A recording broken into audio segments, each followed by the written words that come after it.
Hello, Bachchu. Let's read the question first. The question says that the Earth moving around the Sun in circular orbit acted upon by force, and hence work must be done on Earth by the force.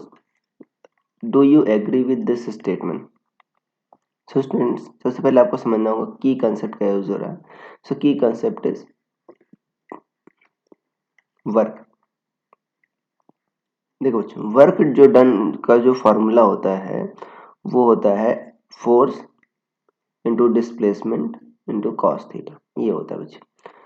देखो ये force और displacement पर तो depend करता ही but उसके बीच angle पर भी depend करता है. अब देखो सर्कुलर ऑर्बिट मूव कर रहा है बच्चों अर्थ सन के चारों ओर. मान लो यहाँ पर सन है और ये अर्थ है, तो फोर्स तो आपका ऐसे रेडियल लगेगा अराउंड द रेडियस, और बच्चों जो वेलोसिटी होगी किसी इंस्टेंट पर तो वो इधर होगी. मतलब डिस्प्लेसमेंट बच्चों आपका वेलोसिटी के अलोंग ही होगा.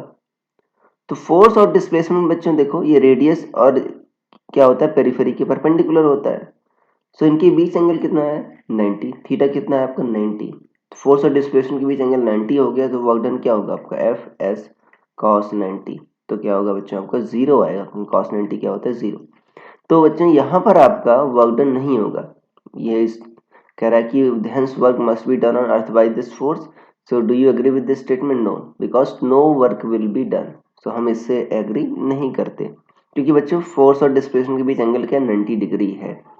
So I hope you understood it well. Best of luck.